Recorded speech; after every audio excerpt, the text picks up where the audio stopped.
Hello student, कैसे हैं आप सब। उम्मीद करता हूँ आप सब अच्छे होंगे, मस्त होंगे, बेहतर होंगे, आपकी पढ़ाई भी बेहतर चल रही होगी बच्चों। और अब एमपी बोर्ड का जो एग्ज़ाम है बच्चों बहुत ही नज़दीक है। आपके लिए लगभग मान लीजिए 25 दिन और समय है। 25 दिन भी अब समय नहीं बचे हैं, मतलब 20 दिन में स्ट्रेटजी आप लोगों को बनाना थोड़ा सा कठिन लग रहा है। अभी फ़िलहाल एमपी बोर्ड में गवर्नमेंट स्कूल में प्री बोर्ड एग्ज़ाम चल रहा है। प्री बोर्ड को लेकर भी सभी बच्चे परेशान हैं कि सर प्री बोर्ड में हम क्या करें। जैसे अपने डिस्ट्रिक्ट की बात करता हूँ, शहडोल डिस्ट्रिक्ट की बात कर रहा हूँ, जो अपने प्रॉपर गांव की मैं बात कर रहा हूँ। ऐसे ऐसे क्वेश्चन वहाँ पे दिए गए हैं जो कि 4 सेट है।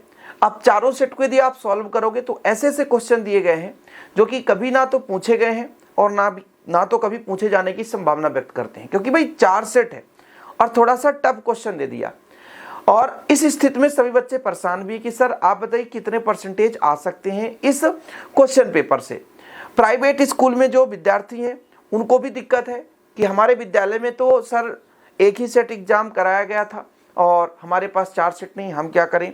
यूट्यूब पे भी बहुत सारे तो जो भी सेट पेपर हैं उनका वीडियो बना है, कुछ तो फर्जी भी वीडियो बने हैं, तो इस पर भी आप सबको दिक्कत होगी। तो सबसे पहले तो मैं आपका पहला डाउट क्लियर कर देना चाहता हूं कि लगभग कितना परसेंटेज 4 सेट से फंस सकता है। देखिए, कोई भी टीचर यदि पेपर बनाएगा, 4 सेट यदि पेपर बनाया जाए तो आप लगाओ कितने मैक्सिमम क्वेश्चन एक सब्जेक्ट के उस पर सिलेक्टेड हो जाएंगे। कितने सिलेक्ट हो जाएंगे सोचो आप लोग। लगभग मान लो एक सेट में 20 क्वेश्चन तो सिलेक्ट हो जाते, तो 4 सेट में 80 क्वेश्चन। और यदि कोई 80 क्वेश्चन तैयार कर ले तो मैं गारंटेड कहता हूं कि 100 में से लगभग 65 से 70% ला सकता है। क्यों? क्योंकि आप समझो कि यदि भाई हिंदी की बात कर लूं कि कवि परिचय, जीवन परिचय, सब में 2-2, 3-3 रहेंगे। मान लीजिए 2 क्वेश्चन आ गए, 2-2, 4-4, और यदि 4 सेट में 4 चौको 16 है तो कुछ में आपको दोनों में सिमिलर भी मिल सकता है। जैसे तुलसीदास जी का दे दिया गया तो सेट बी में भी तुलसीदास हो, ऐसा भी हो सकता है। लेकिन फिर भी आप देखो कि एक पर्टिकुलर एक सब्जेक्ट की बात करो तो उसमें लगभग आपका 80 क्वेश्चन हो जाएगा। 80 क्वेश्चन बहुत होता है। यदि 80 क्वेश्चन आप तैयार कर लिए तो 70% आपका डाउट क्लियर हो जाएगा, 70% आपके आने के चांसेस फुल हो जाते हैं। चाहे आप फिजिक्स की बात करो, चाहे केमिस्ट्री की बात करो, चाहे इंग्लिश की बात करो, चाहे बायोलॉजी, चाहे मैथमेटिक्स, चाहे आप हिंदी की बात करो, किसी भी सब्जेक्ट में। हम तो प्रॉपर रूप से फिजिक्स, केमिस्ट्री, हिंदी के भी कुछ आपको वीडियोस दे रहे हैं।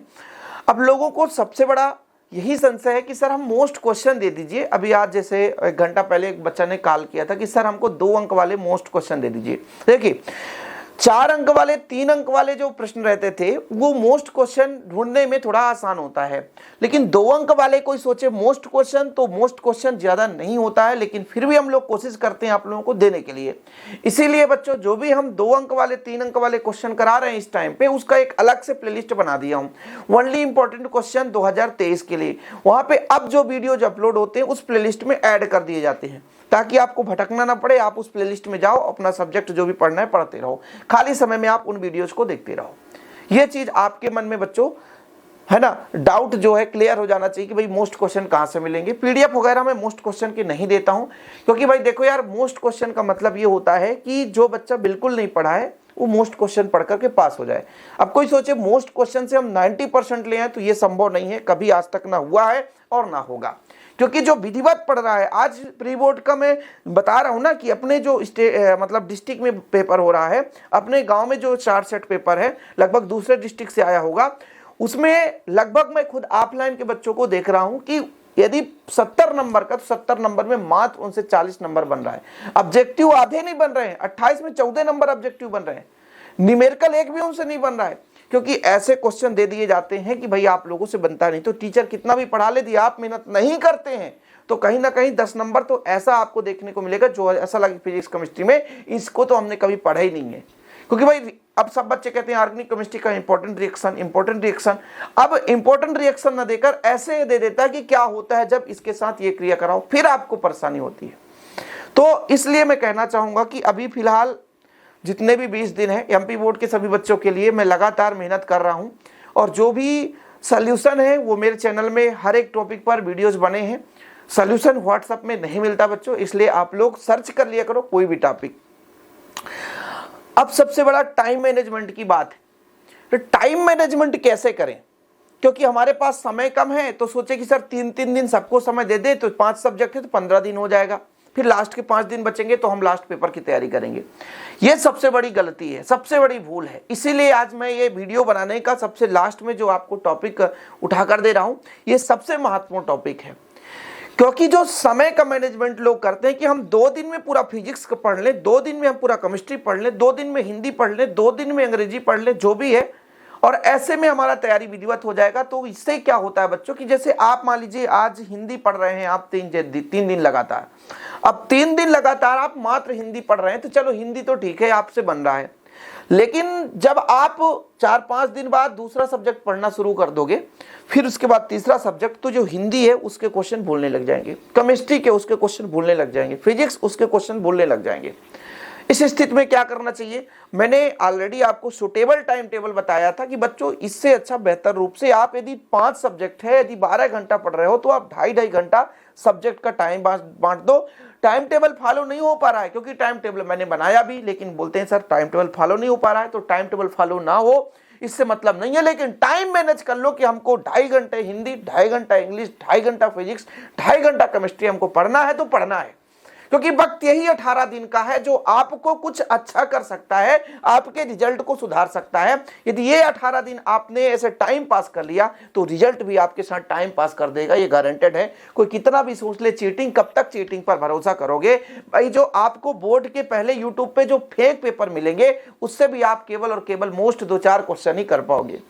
कोई भी बंदा हो, हम जैसे सभी हमारे भाई यूट्यूब पे वीडियोज बनाते हैं, हम रियल कंटेंट पर फोकस करते हैं। कुछ लोग क्या करते हैं बच्चों कि कोई भी क्वेश्चन टाइप करके मोस्ट क्वेश्चन लिख देते हैं। मैं किसी का नाम नहीं लेना चाहता हूं, सब अपने अपने स्तर पर काम कर रहे हैं, कहीं ना कहीं वो भी मोस्ट क्वेश्चन दे रहे हैं आपको, लेकिन उसको आप 100% तो नहीं कह सकते हो ना कि यहीं से क्वेश्चन आएगा।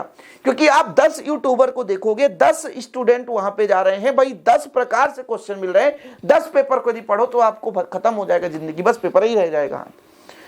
तो भी फिलहाल आप त्रैमासिक का पेपर उठा लो, अर्धवार्षिक का पेपर उठा लो, और फिलहाल जो प्री बोर्ड हो रहा है एमपी बोर्ड में, इतने क्वेश्चन तो आप तैयार कर लो। जो बंदा इतना कर लिया तो मैं गारंटेड कहता हूं 70 से 75% ला सकता है। और साथ में स्ट्रेटजी के साथ साथ मैं जो लेक्चर दे रहा हूं उसको भी आप करते चलो। मैं ये गारंटेड नहीं कह सकता कि मैं जो पढ़ाता हूं 100% उसमें से आना ही आना है, क्योंकि बच्चों मैं जो बताऊंगा भाई तो मैं भी एक गेस करके ही बताऊंगा, पेपर तो मैं नहीं बनाता बच्चों। इसलिए आप लोग थोड़ा सा इतना ध्यान रखो। बाकी जो भी क्वेश्चन मैंने लेकर आया था कि भाई क्वेश्चन कहां से पढ़ें, तो आप लोगों को बता दिया गया। और एक और क्वेश्चन था हमारे पास कि ऑब्जेक्टिव क्वेश्चन पर फोकस करना है, तो ऑब्जेक्टिव क्वेश्चन कहां से पढ़ें सर, बड़ी दिक्कत हो रही है। प्रश्न बैंक से भी जब बात कर रहा हूं कि कभी कभी प्रश्न बैंक से भी क्वेश्चन आ जाता है, कभी कभी कहीं से आ जाता है। तो सुटेबल यदि मैं आपसे कहूं कि सबसे बेहतर रूप से, मैं किसी का पेड प्रमोशन नहीं कर रहा हूं कि भाई परीक्षा अध्ययन का नाम ले दिया तो परीक्षा अध्ययन परीक्षा बोध का, तो ऐसा नहीं होता है। हम लोग जिस बुक का प्रयोग करते हैं उसकी बात करें, सबसे ज्यादा मैक्सिमम जो प्रचलित बुक है हमारे एमपी में वो परीक्षा बोध होता है। इसके साथ साथ आप परीक्षा अध्ययन का भी यूज करते हैं, ऑब्जेक्टिव लिख सकते हैं। और जो बच्चा इनमें भी नहीं कर पा रहा तो बुक के लास्ट में रहता है, इतना आप पढ़ लो। क्वेश्चन बैंक तो आशा और उम्मीद करता हूं अब तक में आप लोगों ने पढ़ लिया होगा, सबके पास सॉल्यूशन भी होगा। क्वेश्चन बैंक के सॉल्यूशन ऑलरेडी मार्केट में अवेलेबल है, किसी भी आप कंपनी का क्वेश्चन बैंक ले लो जो आपके क्षेत्र में मिल रहा हो, जैसे हमारे यहाँ जीपीएच का मिलता है, तो आप पढ़ सकते हैं। बस ज़्यादा नहीं, 200 में पूरा आप क्वेश्चन बैंक आ जाता है। क्वेश्चन बैंक से भी ऑब्जेक्टिव क्वेश्चन यहाँ से आप प्रिपेयर कर सकते हो। ठीक है बच्चों, आज के लिए इतना ही। प्लीज़ आप लोग बेहतर रूप से मेहनत करते चले यार, क्योंकि वक्त अब बहुत कम है। आप लोगों का ज़्यादा मैं समय लेता नहीं हूँ। कुछ बच्चे कहते हैं सर लाइव नहीं आते, लाइव आने से क्या हो जाएगा, लाइव आने से सिर्फ लोग चैटिंग करते हैं, कुछ फालतू का कुछ होता नहीं है। आपके पास समय इतना अब कम है कि जितना हो सके आप यूज करें, जितना हो सके जितना आप मेहनत कर लेंगे बच्चों वो आपके लिए है। हम तो आप लोगों के लिए सिर्फ एक मार्गदर्शक हैं। और एक चीज़ और कहना चाहूँगा कि आज इस वीडियो में भर भर के जो भी कमेंट करना तो कर सकते हैं, क्योंकि जो भी आपका डाउट रहेगा अगले वीडियो में आपको क्लियर कर दिया जाएगा। ओके बच्चों, जय हिंद, वंदे मातरम।